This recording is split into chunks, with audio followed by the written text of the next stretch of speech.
Aloha mai kako, you are watching Hawaii Political Reporter. The purpose of this video is to sort through the tangled web of misinformation and rumors circulating regarding the questions of corruption and Harry Reid's involvement, or lack thereof, in the Bundy Ranch showdown. We'll also address a very serious error that made it into our previous video on the topic, and by the time we get to the end, you'll fully understand why we took that video down. Alright, so there was this article that claimed that the siege on Bundy Ranch was really about fracking leases. For evidence, it referred to this article on shalereporter.com, which actually referred to land sold in eastern Nevada. Clark County isn't in eastern Nevada, so it's clearly not the same land. At this point, the author has to be aware of the mistake. But because he hasn't taken it down or issued a retraction, people are still sending me this. Then, of course, we had some unsubstantiated rumors claiming that, quote, there are developers working for military contractors that want that land and water for mining weapons-grade minerals for industry. They want to sell the land by the highway for real estate development because it's close to I-15. Again, this claim isn't even coherent. Military contractors like Blackwater don't buy land and mine minerals for weapons. These are three separate industries. Now for the troublesome story. That the showdown in Nevada was really about an underhanded business deal involving Senator Harry Reid, his son, the BLM, and a $5 billion solar energy plant. The first source that we refer to is from Reuters, August 21st, 2012, which does indeed go into the details of a shady business deal involving E&N Energy that Harry worked to push through for his son. Just one problem: the entire project fell through in 2013. This was just an obscure press release on a local news outlet at the time, but now it's kind of important. Any narrative that relies on the E&N connection is broken. However, there are still several issues here that remain, and there are alternate theories already springing up. So let's look at the rest of the story and see if there's still a case. We have this webpage that was taken down from the BLM website, which someone quickly deleted from Google's cache. This webpage mentions the Dry Lake Solar Energy Zone's mitigation strategy as one of the justifications for seizing Clive and Bundy's cattle. You also have the fact that the current head of the BLM, Neil Corntz, is Harry Reid's former advisor, and as the Senate Majority Leader, Harry Reid directly participated in his confirmation. And to make things even more interesting, we have the fact that it was revealed this past week that the FBI had been attempting to investigate Harry Reid on unrelated corruption charges, but they were blocked by the Department of Justice. We also know from this article from the LA Times that Harry Reid has a long history of finding creative ways to funnel money towards his family members. And we have the well-documented case of his attempt to push the E&N project through for his son, Roy Reid, via Reuters. And even if that project fell through, it still demonstrates how ethically flexible he can be. So the question here really isn't whether Harry Reid is corrupt. The question is whether he had a hand in the Bundy Ranch debacle. Now, like I said, there's some people who've already formulated an alternate explanation tying Reid to the BLM's move against the Bundys. They claim that the standoff is indeed about solar energy crony capitalism, just not E&N. That narrative revolves around a company called First Solar. First Solar is running quite a few solar energy projects in Nevada, one of which is planned for the Dry Lake Solar Energy Zone. The company has apparently been heavily subsidized by the Department of Energy, and there's been quite a bit of scandal regarding how that money has been handled. Particularly, there was a scandal where the CEO sold off $450 million of the company's stock, even though the company was floundering miserably. And then there's the fact that one of its top executives, James Hughes, aka Jim Hughes, just happens to be one of the unindicted co-conspirators in the Enron case. Based on all this, First Solar seems to be a very questionable company. But how all of this is supposed to connect Harry Reid to the Bundy case is very, very blurry. Now, there is a connection to Neil Corntz. On March 6th, the environmental advocacy group Defenders of Wildlife filed a lawsuit against Neil Corntz, head of the Bureau of Land Management, for his role in pushing through two major solar projects that they say is going to devastate the tortoise habitat. According to an assessment released by the U.S. Fish and Wildlife Service in 2013, the two projects, which are owned by First Solar, are expected to displace, injure, or kill up to 2,115 threatened desert tortoises.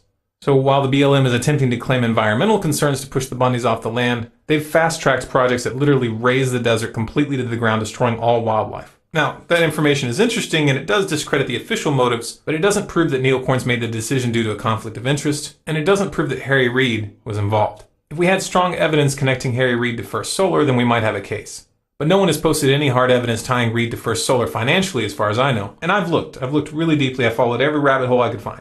There are some who've pointed to a small campaign donation that one of the executives of First Solar made to Harry Reid some years back. That claim wasn't very well sourced, and even if it had been, we're talking about a few $1,000s here, and it's hard to believe that that would be enough to make Harry Reid pit the BLM on the Bundys years later. Others have posted this article showing Reid in a groundbreaking ceremony for the Moab Paiute Solar Project, but that really doesn't mean anything. Participating in a groundbreaking ceremony for a project like that is normal for a senator.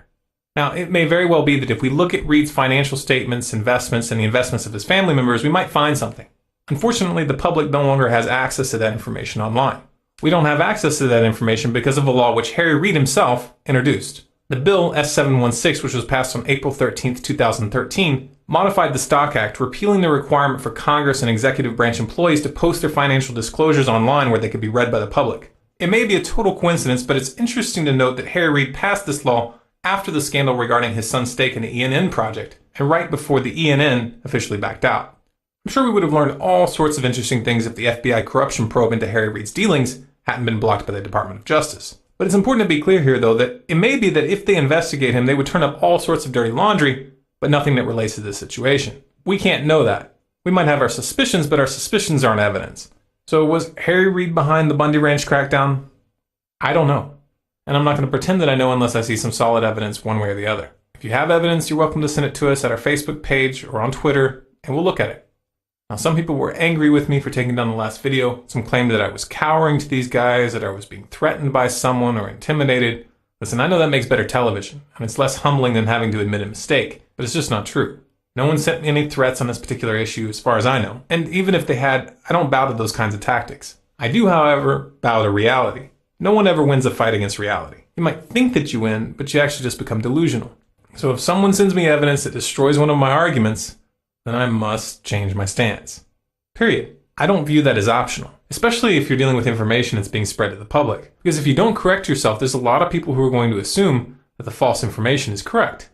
And that's what the mainstream media does. They get things dead wrong all the time, and then they rarely correct themselves. In fact, more often than not, they build on their faulty information and keep referring back to it as fact. A good example of this is the sarin gas attacks in Syria. We have the UN investigator Carla Del Ponte, who went public saying that the evidence they found indicated that it was the rebels behind the attacks and that there was no evidence whatsoever that the Syrian government was involved. And yet you'll still see Western politicians and the mainstream media referring back to that attack as a justification for measures against Assad. Unfortunately, the alternative media has a really bad habit of doing the exact same thing. For example, this article, which originally went viral covering the Reid connection, hasn't been taken down or corrected even though the authors are fully aware that the ENN project has been shelved. We know that they know that the project has been shelved because they mentioned it in another article. The article claiming that this is all about fracking leases is still up as well and hasn't been updated. People are still linking to these articles as evidence. People are still sending this stuff to their friends. That's really bad. If we get something wrong, we have to take it down, otherwise we're spreading disinformation. And we can't just take it down and pretend like nothing happened. Because if you do, there's going to be people who didn't notice that you took it down, and they're going to continue to spread the wrong story. Listen, we can't compete with the big corporations in terms of budget and equipment. All we have going for us, really, is our commitment to telling the truth. If we lose that, then we have nothing. Ladies and gentlemen, G. Edward Griffin is an American film producer, author, political lecturer, perhaps best known as the author of The Creature from Jekyll Island, a critique of much modern economic theory and practice, especially, obviously, the Federal Reserve System. It's been my pleasure to hang out with him on Jekyll Island and actually get to see where the creature was born. But really, it is, none of that describes the significance of his contribution to the world's understanding of the Federal Reserve System. No one other than Ron Paul has done more to raise awareness about this issue than him with this book, The Creature from Jekyll Island, which I highly recommend, and for all that he has done in the years since releasing it in order to promote this message and stay active and keep raising awareness. Mr. Griffin, thank you so much for joining us today. I think the change is that people are aware now that there even is such a thing as a Federal Reserve, and not only that, they're kind of mad at it. They're not sure exactly how it's working, but I think, as you pointed out quite correctly, that the general public knows that they're getting ripped off somehow by the banks, and they know that the Federal Reserve somehow is involved with the banks. So that's not really a deep understanding, but at least it's halfway there, you know. And prior to that time, people were giving it no concern at all, no thought at all. So I think we made great progress, because I think one of the objectives of the Fed from the very beginning is to hide behind this mask of appearing to be just another government agency, which of course it is not. It's a cartel. We can talk about that perhaps later. But so that's the first thing. But your next question is perhaps more interesting, which is where is it going? Mm-hmm. What do we expect to happen with this trend? Well, it can go one of two directions. And the one is a good direction, and the other is not so good. Of course, they usually have that kind of a choice. The good correction, of course, is that people will continue to explore and learn and find out that the Fed is not a government agency, that it's a banking cartel, and that it's been given through legislation called the Federal Reserve Act. This cartel has been given a monopoly over the nation's money. if you can imagine that. Here's a private consortium of private companies, banks, who have been given the power of government to create money for the nation. And that's really what they pulled off. And they created out of nothing. There are no requirements or limitations except those which it sets itself. Well, hold on. May I just interrupt to clarify, if I may, that there is you say that they are creating money for the nation. It's more that they are having the money that they have created forced on the nation by government, correct? Well, that's part of it. They create the nation's money, and then the government says, okay, everybody, pretend that this money that the banks created is government money. Just pretend like it, and we're going to require by law that you use it. Mm-hmm. So yeah, those are the two aspects. Now, if they just created money out of nothing, as they used to do pretty much with something called banknotes, well, then it would still be pretty bad, but at least people could escape. They could say, well, we don't want those banknotes. They're just backed by the reputation of the bank, and we know for sure, we know the bankers, and they're not very reputable, so we're not going to use the money. But when it appears to be the nation's money, when it says United States of America across the top of it, and when it's actually printed by the Treasury, and all of that, people think it's government money, and there are laws on the books requiring us to use it. We have to use it or we go to prison. So it's sort of it's one of the reasons people think that the Federal Reserve is a government agency, is because there are laws in place to require us to use their money. Mm-hmm. And so it appears that it's government money. Now hold on. Of course, the law behind it. I want to ask you to clarify that as well, because a lot of people don't understand what that means, and most Americans never bother to ask even, where does money come from? So what do you say to someone who says, well, that's not true. Don't we have the choice? Couldn't we use whatever we wanted?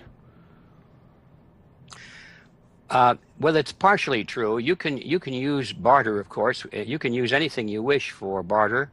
You can even use gold coins and silver coins in exchange for goods and services, and you could say, well, that's as good as money. But when it comes to the legal definition of money, meaning that it's the nation's money, it's the American currency, and there's a law forcing you to accept it, then that's a whole different animal.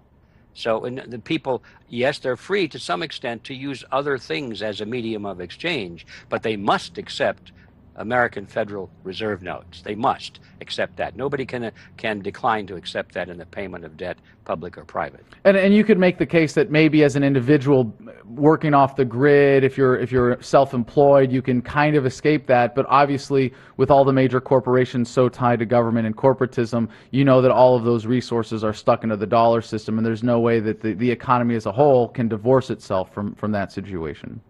Yeah, it'd be very difficult. Of course, that's the goal, the magic, the bullet. There, all these alternative currencies that are springing up. They're all hoping to find a way that they can somehow break through that barrier and have these alternative currencies be used in common commercial exchange. But as long as all of the money has to go through the banking system, of course, they're kind of sitting on that, and it makes it almost impossible to do. So how are you going to pay your utility bill? You know, if the utility companies don't accept anything except Federal Reserve notes, mm-hmm. or checks written against Federal Reserve notes, well, then you have to use them to pay your gas bill and your light bill, and grocery stores and so forth. They all require us to use currency, official currency. So that's the big problem. As the alternative currencies are trying to get restaurants to use it and gas stations to use it, they make a little bit of headway, but it's still 99% of the road has to be traveled yet. So where are we going with this? Where are we going with it? Well, as I said, there are two ways, two directions that we can go. If the people continue to learn as to what the true nature of the system is, they're going to demand a change. They're going to demand a return to honest banking. They're going to demand the elimination of the Federal Reserve. Get rid of that cartel. I mean, it's no different than a banana cartel or sugar cartel or an oil cartel. I mean, what sense would it make to give, grocery stores a cartel, a monopoly over all food, so there be no competition and so forth? So the people would demand getting rid of the Federal Reserve. I want to explore this. That's a really exciting way of looking at this, because I've never considered it. But you're right. Okay, so we kind of take it for granted because it's been in place our whole lives. This is the money system. This is just, we don't know where money comes from. This is just the way it is. And yet you can just draw this parallel really quick. Like, well, what if the government said only Safeway can, it will issue official government food, and that's the only food anybody in this country is allowed to eat, has to be this kind of food. And you know that there would be ridiculous, disastrous consequences from that. That, like, choice is removed, corruption is rampant, the kind of GMOs and processed foods will become even more dominant in our food supply, and you won't have the choice to opt out. But what we don't realize is that having a monopoly on the money is probably more destructive than having a government monopoly on food. That's right, because the money invades all the other areas of commerce. They all depend on money as the medium of exchange. So it's really, whoever has a monopoly over the money has a pretty good stranglehold over everything. Yes. Everything. Yes. Including politics, by the way, because politics is run with money. And if you're the kingfish and you're the guy that can create the money and make it available and restrict it to some groups, you are eventually in a position to be able to buy up governments. You can buy it up one politician after another, and finally you own the government. So you wind up with the situation we have now, where people are saying, well, why doesn't the government control the banks? What they don't realize is that long ago the banks took control of the government. And see, that's why it doesn't work. So where are we going with this? Back to that. People have to recognize this reality and demand real change. That means we got to get rid of all of these political hacks that are in Washington now, that are beholden to the present system. They all have to go, because they're already proven their unworthiness. We need to get people into office who have no axe to grind, that want to return to free banking, honest banking. Banking needs to be there, of course. Banking can and should perform a very vital service, but they shouldn't be given special privileges. They shouldn't be given monopoly privileges. They shouldn't be bailed out when they fail. What other company can say, well, we lost our shirt last year, but we're so important that now we got to go to the taxpayers, and the taxpayers had better give us some money so we can do it again. So we have to stop bailing out the crooked banks and the fraudulent banks. Return to sound money, and everything would be fine. It wouldn't be easy. It would be a lot of rough road ahead, but we could return to a very prosperous economy again. And that's one way to go. I'm hoping that's what will happen. The other way is that people will continue to mumble and grumble and say, yeah, those bankers are no darn good. What we need is more government regulation so that we can force them to be good, not realizing that the government and the banks are basically in the same bed anyway. You can argue as to who's got the right side and who's got the left side of the bed, but they're both in bed. So as long as people keep turning to government and more regulations and rules to correct the problem, they're just going to get more and more of the problem, which means that the system will collapse. I mean, I hate to say it, but you asked me, and my opinion is that there's no way that this can continue. It gets worse and worse and worse. The economy is being plundered. The American people are being plundered, legally plundered by this system.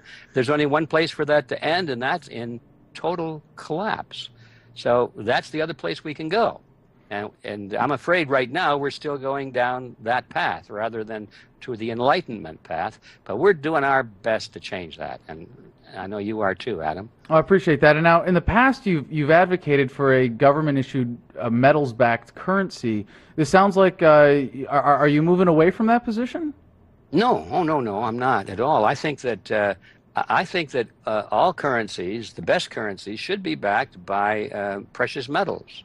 But there are alternatives, and I think people should be hold on, free. Well, I want to then hone in on this. But you're saying that the government should still be issuing the currency, but in a fair way. Well, okay, that's a deeper question than it may sound, because personally, I would rather see currency issued not by the government. I think governments are the least trustworthy bodies to issue currency or anything for that matter. The only thing governments are good for are fighting wars, really, and protecting, supposedly protecting their people. But I recognize that most people think that governments should have that sovereign right to issue their own money, and I think, okay, that's fine as long as it's real money and it's backed by something of tangible value, and that people don't get ripped off by this Ponzi scheme of creating fiat money that's backed by nothing except debt. Well, if it's so you're saying it wouldn't be forced on anyone in that scenario, which I think we agree on, right? That's really important. You wouldn't have the government forcing the currency on anyone, but if a government was issuing a metals-backed currency, how would that even survive with free market competition? I mean, have you ever had a free market and then had government doing something that was able to surpass it without somehow forcibly stifling the free market? Well, there have been, believe it or not, brief periods of history where there was honest banking and government money was literally backed by bullion. Great Britain, in its most prosperous, powerful era, had exactly that kind of a system. The United States was almost on that basis for a period of about 60 or 80 years. When I say almost, because the money was not backed 100% by gold or silver, but it was pretty high, probably in the range of 80% for a long period of time. And during those brief periods of history where government money was restricted to being backed by something of value like that, the economy's prospered, and it's probably the biggest lesson to be learned if you can study those periods of history and see that these are the greatest periods of economic advance. But your question about freedom to choose is the critical thing. Yes. If the government issues money and people are free to use it or not to use it as they wish, what will happen is that, these legal tender laws are what require you to use their money. If legal tender laws were stricken from the books and people were free to use government money or not to use it, or to use somebody else's money, they could use Disneyland books if they wish to, in exchange, if they wanted to. Give them freedom to choose. What would happen is that if the government money was good money and backed by gold or silver, everybody would choose to use it. But if the government money was monopoly money, funny money like they have now, and there was an alternative to choose, even if it was issued by the guy next door, if he printed gold coins in his basement, and everybody knew that those gold coins really were 99.99% gold, everybody would use his money instead, you see. So the freedom to choose, Ron Paul calls it freedom in currency, alternative currencies. If people could choose whatever currency they want, if they want to use yens or Deutschmarks or dollars, whatever, then the free market would step in, and the benefits, the profits, the success would go to those that provided the greatest service. Now, there's a distinct advantage that fiat currency has, aside from being forced on people, which is a nice advantage when your business is backed by the full guns and power of the United States federal government.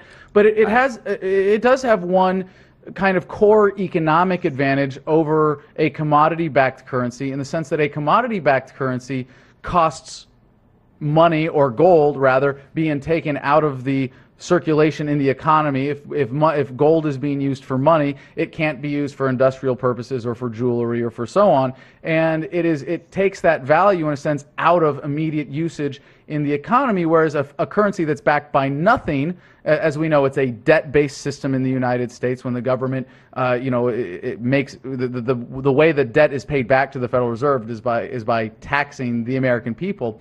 But now we have the emerging cryptocurrencies, which seem to have the advantage of both, in the sense that they are not backed by a commodity. They're simply a universal IOU system, or global accounting ledger that's not backed by anything, but has value in its nature as a ledger, and it is completely voluntary. Do you think that Bitcoin or other cryptocurrencies have the potential to even outcompete what you would term as honest metals-backed currencies? Well, it remains to be seen, doesn't it? I like these cyber currencies or cryptocurrencies a lot because, on the surface at least, they appear to be limited. That's part of their mystique, is that everyone agrees at the beginning that there only be so many, and then that's it. So after that number is reached, then it'll be playing the same game as you brought up regarding gold. Then you can't expand the money supply anymore. Right. It's limited, just like it would be limited to gold. But the trouble with that is, well, there's several things I think wrong with it.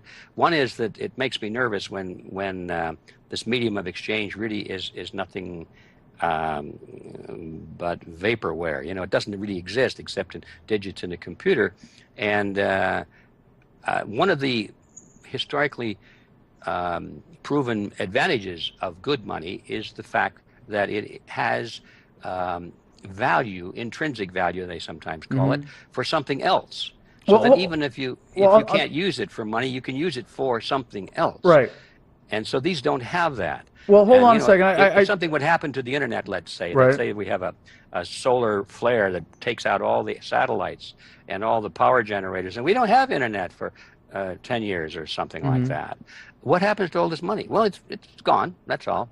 Well, hold on. Realistically, if 10 years in the future people were demanding a gold-backed currency, it would be largely represented digitally in bank ledgers and in bank accounts and things like that. People would we're not proposing, as people who are fans of this being a possibility, that everybody's going to carry around a little pouch of gold coins. I mean, that's silly, and a lot of people misunderstand that. But no, a gold-backed currency is something that we could manage digitally and would have all those same problems. But I'd like to just dispute one point in that you said it has no value whatsoever. And here is where we have to recognize the legitimate value of the U.S. dollar, right? It has value as an accounting system. You can count in it. It is a unit. It is a piece of paper with a number on it. And it's important to note that that's all it is. But all of the value in cryptocurrency comes from its inherent security in its encryption and its value and function then as a ledger. Well, yeah, that's why I said when I used the word value, I added the word intrinsic value, which means that it has a use, it has a value for something other than money. Okay. Well, because all right, yeah. Fair enough. Yeah, and that's the distinction, and it's a good thing you brought that up. And also I noticed that there was an article I read recently by one of the advocates. I don't know that he was a founder, but one of the advocates of the Bitcoin concept, and he said, well, once we reach the point where we can't make any more, we'll just start another Bitcoin. I thought, wow, there go, right, all of a sudden I saw how this limitation of the numbers available are going to probably be circumvented. If people want more of it, they'll just start another one. And then we'll have 2, and then we'll have 4, and then 8, and so forth. Well, already we have hundreds, actually. Yeah. Well, anyway, the point is that I'm all for anything like Bitcoin that takes the power away from governments to enforce whatever decrees they decide are politically advantageous to the politicians, right? Especially in money. So anything that does that, I'm all for it. But I do just think that we ought to be cautious about the fact that these currencies do not have intrinsic value. Right, and that certainly is something that needs to be taken into account when choosing a currency. But it's just so exciting that already we have this power with the internet to choose to stop using the government money, and that is such an incredible opportunity that people have now to at least get out of the dollar system, even with all of the weaknesses and potential pitfalls for cryptocurrencies. It sounds a lot better than holding a dollar that is constantly losing value in order to pay off government sponsors. And well, you bet. Yeah. And that's why, of course, we just know that governments around the world are not going to let these cryptocurrencies go unnoticed. They're already maneuvering now to figure out ways. Excuse my phone ringing there, but anyway, they're maneuvering now to figure out ways to close down the access of these currencies to the internet, make them illegal, to charge people with crimes of money laundering and all that sort of thing. Right. And this is what governments always do. Right, trying to crack down on any competition or anybody that threatens their racket. And I think the most important thing to say, we might differ a little bit in our predictions, but as people who believe in the free market, we understand that the most important thing we can say about the future is that we don't know, because we don't presume to have the wisdom of millions of people exercising their preferences in every single decision. But we can inspire people in the present by raising this awareness to want to make those decisions more conscientiously, and to stop feeding into the government by using the dollar, or opting out of it as much as possible. Mr. Griffin, thank you so much for joining us today. Well said. Thank you, Adam. This was one of the things that that white America didn't want blacks to have. There's just no way that a family can run a Composite American Constitution. 1913, corrupt in the system. Devalue dollar, hyperinflation. The Federal Reserve, controlled by Lucifer. He can see you lying in your eyes. You know clean high from Judge Jesus Christ. Hallelujah. No